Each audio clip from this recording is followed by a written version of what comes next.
Hey, what's up everybody? Brian Wood here. Thank you so much for jumping on this video. I hope that you have had a chance to explore my channel. If not, I would love for you to do that. Here on this channel, we believe that everyone's a leader and we choose Jesus over everything. And so if you will right now, if you haven't already subscribed, click below me and subscribe, turn on those notifications so that you can get incredible content delivered to your inbox. I am constantly asking and seeking what content can I provide. My channel is fairly new, so any amount of shares or comments or likes, all of that activity helps me reach more people and use the gift that God has given me. And I believe that today, in this video, I have something very helpful, very practical that you can put into your life as we talk about the secret to self-discipline. Wow, self-discipline, it's such a loaded word. It's almost this overwhelming word. And for some of us, this word, this aspect of discipline that we're lacking to put into practice into our life is separating us from achieving many things that God has for us or that we want to achieve in our own life because we're not disciplined.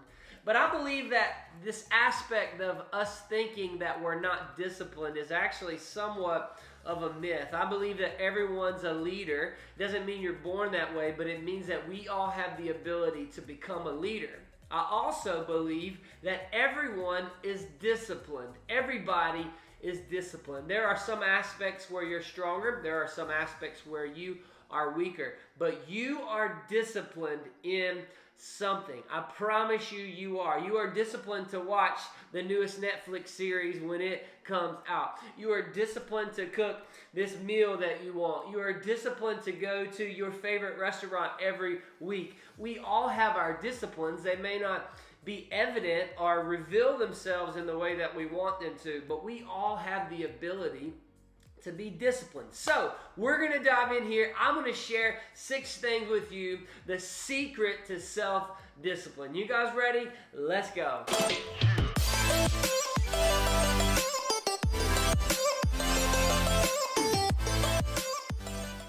All right, here we go. 6 things that I want to share with you. This isn't some magic formula. This isn't some enormous amount of research that I believe is, going to change the world. This is from personal experience, but also what I believe will help you in your self-discipline. Now, as we talk about discipline, I want to kind of speak on a very ground level, because many of us will say, well, I wish I was self-disciplined. I wish I had the discipline like so-and-so. And it becomes this lifestyle.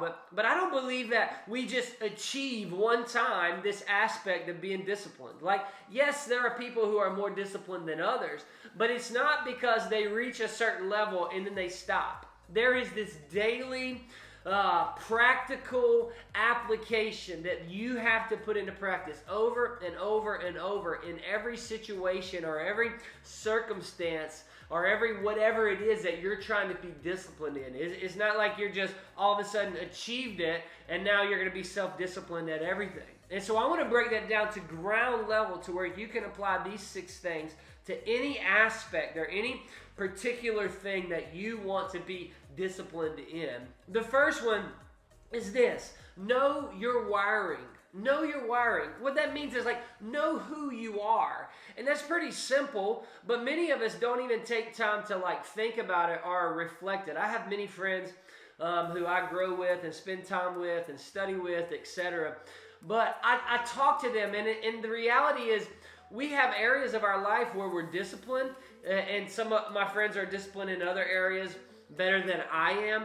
But in reality, we find ways to reach our goals. We find ways to accomplish what we want to accomplish, but it looks drastically different for my friend versus me. I'll give you an example. One of my friends, his most productive time, the time that he is disciplined, the time that he is kind of healthy, creative, etc., is after 9 p.m. Oh my gosh, after 9 p.m., I'm done. I'm in bed at 9 p.m. And so you have to find out your wiring. Are you a morning person or are you a night owl, okay? If you're a morning person, Don't try to be disciplined at something at 10 p.m., all right? It's not going to work. So, like, find out your wiring. Are you a morning person? Are you a competitive person? Like, do you like competition or not? Do you like, I could go on giving you examples, but, like, just know how you're wired, how you are created. Because I believe that we have this stigma about discipline that is negative, because we often go against our wiring and we become miserable. Like, you get up at 6 o'clock in the morning and you're trying to get healthy, okay? And you got to drink some shake. When normally you don't get up until 11 a.m. and you don't eat your first meal until 12:30. Like, that's going to be miserable for you. And so you take that wiring. It doesn't mean that you make excuses, but you find out how you're wired and you use that to your advantage in regards to being disciplined in what you want to do, in what you are trying to accomplish. And so those are some of the things that I think about when I think about our wiring. Like, we are all wired differently. One last aspect in that, and I mentioned this in my leadership video, 5 things that you can do to stay an incredible leader during quarantine. If you didn't get to see that, go back and watch that. But I mentioned fill up, meaning find things that give you energy. Find things that kind of spark your interest, spark your creativity. Like, what is it that you can do that just fuels you? Like, maybe it's reading a book, maybe it's riding a bike, maybe it's taking a nap, like whatever it may be. But like, find ways as you get ready to dive into this aspect of self-discipline, find ways to keep your energy tank full. All right, so that's number 1, is to know your wiring. Number 2, and you're going to think this one's simple, and it is a desire. It's a desire. Like, do you have a desire to be disciplined in this thing that you want to be disciplined in? And I know you're like, no, duh, I get it. But listen, the definition of desire is to have a strong want for something or a strong need for something to take place. And I think we toss around that word, we toss around this idea of desire a little bit loosely and a little bit too lightly, meaning we have desires that will never become actions, okay? I have a desire to be a millionaire, but I'm doing nothing in my life other than trying to get out of debt and save money, but I'm not putting a ton of practice or effort or energy into my life to become a millionaire. That doesn't mean I don't have a desire, but it's not strong enough to make me disciplined. And so when you have a desire, it has to be strong enough to where it's going to make you do things that are a little bit uncomfortable. It's going to make you choose what's best for you later over what's going to be amazing for you now. Like, it takes effort, it takes work to be self-disciplined. And that desire that you have, that strong urge to want something, that strong urge to need something or to have something change, that desire is what gives you that fuel. It gives you that energy. And so, again, I have a desire to be a millionaire, but I'm not doing anything. But I do have a desire to be a better communicator. And right now in my life, as I have this desire to be a better communicator, it's much stronger within me than it is for me to be a millionaire. And it's so strong that it's making me want to change things. It's making me want to be disciplined in that area. And that leads to number 3, which is intentionality. Intentionality. Listen, a desire is just a desire if it stays a desire, all right? Your desires have to become intentional. You can't just allow this strong feeling inside of you to kind of well up, but stop there. You have to put your desire into practice. And so the word intentional or intentionality, it simply means like to move with purpose. You're going to take your desire and you're going to put it into action, and you're going to start doing things with a purpose, with a meaning. And so, for example, the one I used a while ago, like being a better communicator. Like right now, I am being very intentional in this season of my life. I am being very self-disciplined on how to become a better communicator. I am looking and assessing the way that I write my sermons, the way that I prep for my sermons, the way that I take notes, the way that I deliver my sermons. I am having an actual coach who is coaching me, who I'm sending sermons and I'm sending my message prep, and they're going through it and they're critiquing me and they're giving me feedback. Like, I am trying to be self-disciplined in being a better communicator. Like, that's when that desire to be a better communicator actually is put into motion. I can desire all I want to be a better communicator, but if I'm not intentional about it, it's probably likely that I'm not going to become a better communicator. Again, some things happen naturally, some things happen through experience, but so often the reason that we stop doing things, or the reason we fail doing things, or at doing things, is because we expect things to just fall in our laps. We have this desire, and yet we think it's just going to be easy and unfold. No, that's not the way it works. You have to be intentional. You have to work at what you want to be disciplined in. Now, I gave you my examples, but maybe you have you want to be self-disciplined in dating your spouse. Like men, you need to be dating your wife. All right, preaching to myself here, especially during quarantine.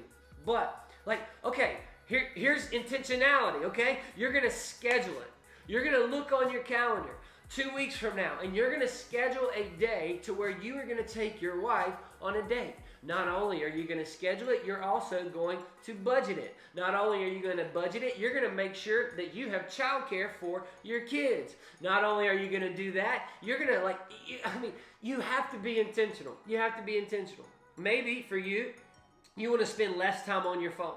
You want to spend less time scrolling through Facebook. Guess what? You're going to set a time. You're going to set a block, a window, a time from maybe 3 p.m. to 7 p.m. to where you're going to put your phone away.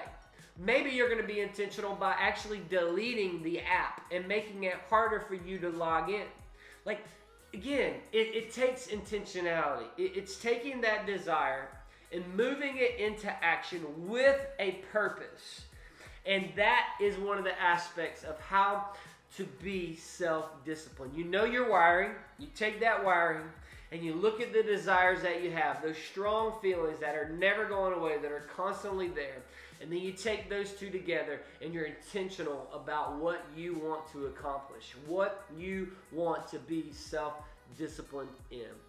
Number 4 is this: goals and results. Goals and results. This is again, another no-brainer, but I can't tell you how many people I know who say, man, I just wish I was disciplined in this, but yet they've never thought about what they would actually like to accomplish. Set up some measurable goals at this thing that you're trying to be disciplined in, and strive for them. If you don't set goals, you have nothing to aim at. You have nothing to go towards. You have nothing to measure your progress. Am I being successful? Am I being disciplined? Like, one of the things about my wiring that I love that helps me is that I'm a competitive person. Like, I know that about myself. And because of my competitiveness, it helps my self-discipline. Because I create goals in my own head where I battle myself. Like, I will compete you in anything. You name it, I'll compete you in it, as long as I don't have to do something crazy. But like, I'll be like, I'm going to see if I can sweep and mop the floor faster than I did last time and it still look just as clean. Like, I'm going to go out for a run and I'm going to see if I can beat my last 5K time. Like, I'm setting goals constantly. And so because I know my wiring, because I know that I'm competitive, I can use that to my advantage in order to stay self-disciplined. Like, you have to set goals. You have to have something to strive for. You have to have something that helps you stay focused. Not only that, when you have something to strive for, when you set a goal or you have a result in mind, guess what? You get to kind of try it on. All right, let me tell you what I mean by that. All right, maybe let's say I want to be self-disciplined. I want my goal to be, I want to lose 15 pounds and I want my abs, right? Okay, that's my goal. Well, guess what? As I am waking up and I'm getting ready to have to make a decision, do I want to be disciplined and go run, or do I want to be disciplined and not eat this cheeseburger from Five Guys, or do I want to, do whatever I want to do? I get to envision, I get to see myself 15 pounds lighter with abs. And so when you set those goals, it gives you a vision. It gives you this picture in your mind of what you are going to look like, or what you are going to accomplish whenever you stay disciplined through this journey to accomplish, to reach those goals. And so oftentimes we don't have to focus on what we are going to do. We get to focus on who we are going to become if we do what we were supposed to do. And so that's one of the things that I love about goals, is that not only does it give you something tangible to strive for, it also allows you to see what that looks like in your life, what that looks like on you. What does it look like for you to be a better husband? What does it look like for you to be a better mother, or a better father, or whatever it may be? Like, you get to literally try it on and see what it looks like on you. All right, number 5, only 2 more. Stay with me. Number 5, this one's super easy. Accountability. Accountability. You cannot be disciplined to the level that you could be without someone holding you accountable. Like, guys, we were not created. We are not meant to do life alone. And so find somebody in your life, a close friend, a family member, your wife, your husband, whatever it may be, and tell them, hey, here's what I am after. Here is my desire. Here is how I'm going to be intentional. These are my goals. I need you to hold me accountable. I want to lose 15 pounds. Okay, guess what? My friend gets to call me. Hey, bro, did you exercise last week? Hey, what have you been eating? Hey, whatever it may be. Hey, I want to be, I have a goal to be, I want to learn more about the Bible. Your accountability partner. Hey bro, what you been reading lately? What are you learning? What is God teaching you? Like, or I want to be off of social media less. Your friend calls. Hey, what was your screen time from last week? Hey, how many times have you checked Facebook today? Like, it's that accountability. And I love this one. Again, back to my wiring. And I'm not saying this is right or wrong, but because of my competitiveness and also because of my people-pleasing personality, again, not saying that's right, I don't want to let people down. And so when I have someone who's holding me accountable, who I've shared things with, and they just ask me those simple questions, it holds me accountable to where I don't want to have to look them in the face or have a phone call with them and say, yeah, man, I didn't get up and read my Bible today. Yeah, man, I ate 4 baskets of chips and 2 things of queso last night at the Mexican restaurant. Like, I don't want to let people down. And so maybe that's not you, but that aspect of accountability will help you to stay self-disciplined. All right, the last one, number 6, the secret to being self-disciplined is your environment. Your environment, okay? Listen, change your environment. Some of you are trying to be disciplined in an environment that makes it almost impossible for you to be disciplined in. All right? Like, listen, I understand there are some environments that we can't change. Like, my bro, Jay Webb, we went to high school together. He owns a restaurant, Highway 55, which used to be Andy's years ago. If you've never heard of him, check him out. He's down in Lexington, South Carolina. Make sure you check him out if you're in the area. Incredible dude, and loves his business. But as I think about him, he knew that he needed to make some changes in his life. He lost almost 100 pounds to this date of this recording. And I think about that, like, this dude owns a burger and fry and shake joint. And yet, he still lost 100 pounds. Like, that is some top-level discipline. And so I understand, like, we can't always change our environment. Doesn't mean we can't be disciplined. But again, back to ground level, think about ways that you can change your environment to help you become self-disciplined. Again, my example of being a better communicator. Guess what I've done? I've changed some things in my environment. I have surrounded myself with communicators who are better than me. I have been in contact with communicators who are better than me. I'm a part of communities and different groups with communicators who are better than me. I'm changing some things in my environment to help me stay disciplined in being a better communicator. And so maybe if you're trying to lose weight, you change the environment of your pantry, okay? Get rid of the Oreos. Get rid of the Chips Ahoy. Get rid of the potato chips. Like, change whatever aspect of environment that you can. Maybe you want to read the Bible more and learn more about it. Guess what? It's probably not the greatest idea for you to lay in your bed at night before you go to sleep and try to read the Bible. You're going to fall asleep. Change your environment. Go outside. Sit at your desk. Like, do whatever you can to change things in order to give you that drive, to give you that motivation to give you that aspect of intentionality to where you can be self-disciplined. So, as a recap, what are they? We're going to know our wiring. Who are you? How are you wired? What is your personality? What are your strengths? What are your weaknesses? Number 2, we're going to have a desire. Not just a thought, not just a I wish, not just, oh man, that would be amazing. A strong desire that I call it a burning fire of emotions. That's how I like to call desires. Like it's burning inside of you to where you've got to do something about it. And you take that desire and you do number 3, you become intentional. Intentionality. You're going to move with a purpose, and you're going to put those desires into motion, into action. That's going to help you reach the goals that you are trying to accomplish, which is number 4. Those goals, those results. What are you trying to do? How can you measure them? How can you look back and say, I missed the mark, or oh, bam, nailed it? Like, what are you trying to accomplish, and how can you measure those? And all at the same time, you get to try it on. What does it look like on you? This is who I want to become. This is the picture of what I'm trying to accomplish, what I'm trying to reach. Number 5, accountability. Find somebody who's going to hold you accountable. Let them know what's going on. Keep in contact with them. Have them push you. Give them permission to ask you hard questions, whatever it may be. And then lastly, change your environment. Whatever changes you can make. If you've tried to do something before and it didn't work, change it. Do something differently. Change the way you're doing it. Find ways to change the environment, the atmosphere that's around you so that you can become self-disciplined. Hey, listen, I hope that you enjoyed this video. If you made it this far, man, I am so thankful and grateful that you did. I hope that it means something to you. I hope that it will help you.